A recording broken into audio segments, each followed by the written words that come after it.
13 తారీఖు నాడు KRMB Krishna river board ఏదైతే ఉందో కృష్ణా రివర్ మీద మేనేజ్మెంట్ బోర్డు ఏదైతే కేంద్ర ప్రభుత్వం వేసిందో దేనికైతే రేవంత్ రెడ్డి గారు తెలంగాణ ప్రభుత్వం ఇవాళ దారుణంగా సాగిలపడి తెలంగాణ ప్రయోజనాలను తాకట్టు పెడుతూ మరి ఇవాళ సంతకాలు పెట్టారు.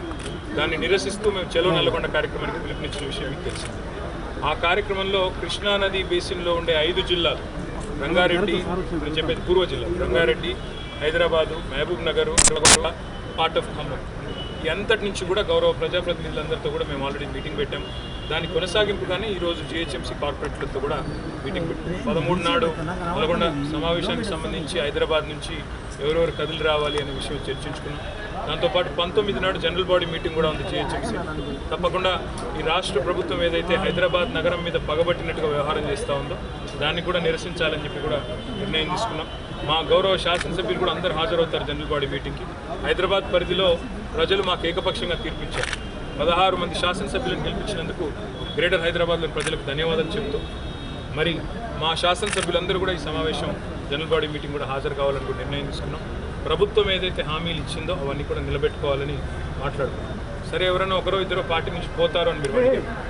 రాజకీయాల్లో హత్యలు ఉండవు, ఆత్మహత్యలు ఉంటాయంటారు. అట్లాగే వాళ్ళు ఎవరైనా కాంగ్రెస్లోకి పోవాలని ఎవరైనా అనుకుంటే అది వాళ్ళ కర్మ, ఏం చేయగలిగేది.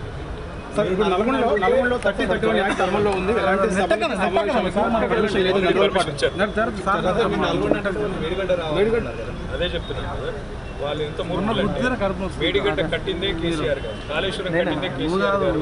అల్టిమేట్ గా కాళేశ్వరం అనే ప్రాజెక్ట్ లో వాళ్ళకు ఆగలదు ఏది గలదు. ఎందుకంటే కాళేశ్వరం ప్రాజెక్ట్ యొక్క గొప్పతనం తెలుసుకోవాలని వాళ్ళు అనుకుంటే తప్పకుండా వాళ్ళు వెళ్ళొచ్చు, చూడవచ్చు.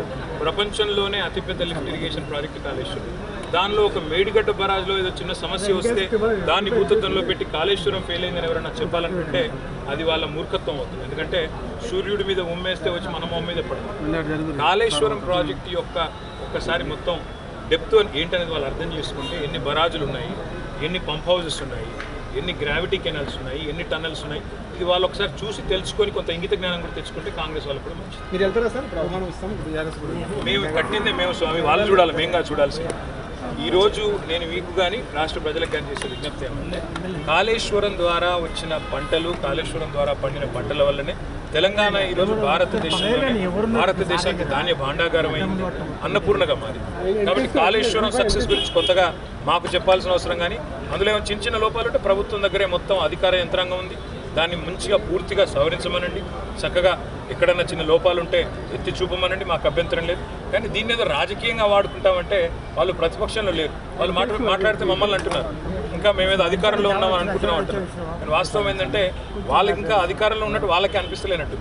మేమే అధికారంలో ఉన్నాం, వాళ్ళు ప్రతిపక్షంలో ఉన్నారన్నట్టు ఇంకా కూడా బట్టగాల్చి మీ చేసే ప్రయత్నం చేస్తున్నారు. ఏ ఎంక్వైరీ అన్నా చేసుకోండి అని పోయిన శాసనసభ సమావేశంలో చెప్పాము. ఇప్పుడు కూడా అదే మాట మీద ఉన్నాం. ఎక్కడైనా తప్పులు జరిగితే బయట పెట్టండి, ప్రజల ముందు పెట్టండి, మాకు అభ్యంతరం లేదు.